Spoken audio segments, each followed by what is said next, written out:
The first sound everyone remembers isn't the laughter, it's the silence right before it, the kind that presses against your chest and dares you to breathe wrong.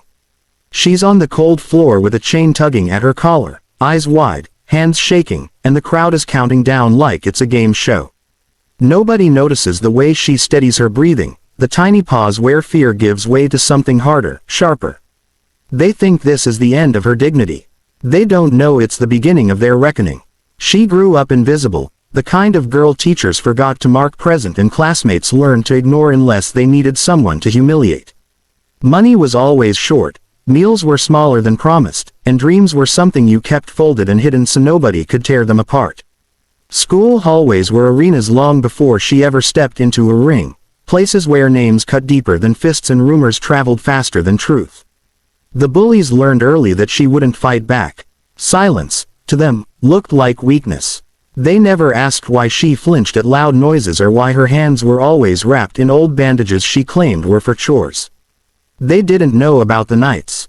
Those nights were underground, basements lit by flickering bulbs, crowds packed shoulder to shoulder, money changing hands in whispers.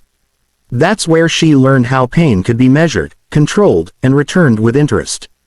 Boxing saved her life before it ever made her strong.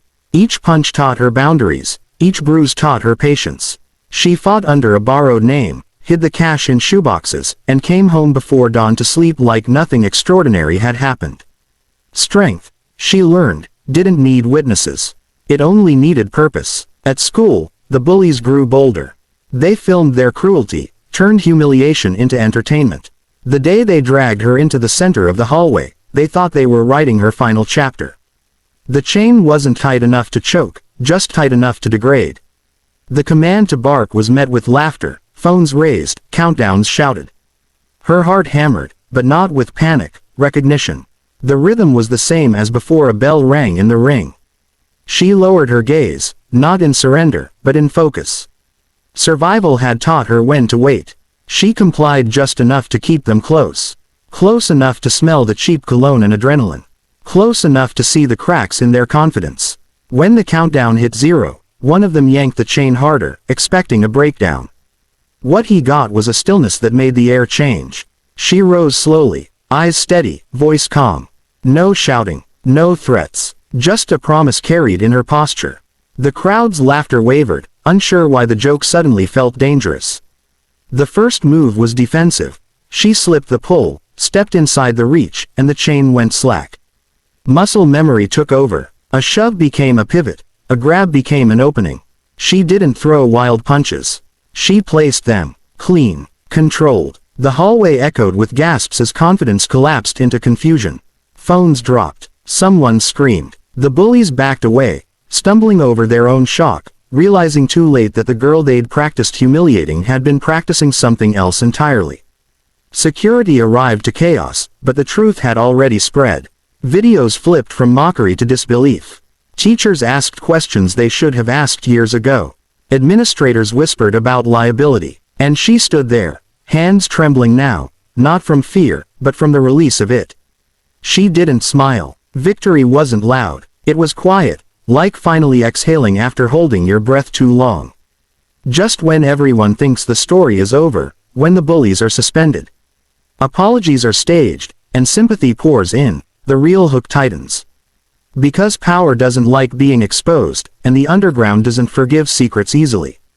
That night, a message waits for her on a cracked phone, a fight scheduled, stakes doubled, audience guaranteed. Her name, her real one, typed out in full. Someone from the school has been watching. Someone wants to cash in.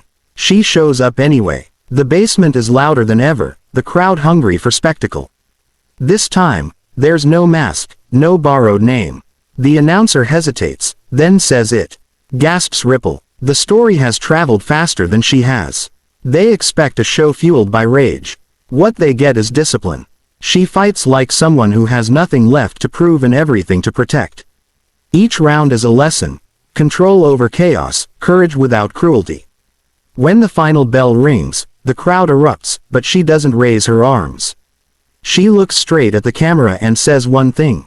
No one gets to decide who I am. The fallout is messy. Offers come in. Threats follow. But so do opportunities. Real gyms, real coaches, scholarships whispered by people who finally see her worth. At school, the hallways feel different. Not safer overnight, but changed. Eyes lower when she passes, not in fear, but respect. A few students thank her quietly. One girl asks how to be brave. She answers honestly. You don't wait for fear to leave. You move with it. In the end, the story isn't about revenge. It's about reclaiming your name when the world tries to rename you. It's about understanding that strength isn't the absence of pain, it's the decision to transform it. The girl who was forced to crawl stands tall, not because she proved she could hurt others, but because she proved she could rise without becoming what hurt her. And for everyone watching, counting down to 0, the message lands hard and clear. Never mistake silence for weakness. You never know who's learning how to fight back.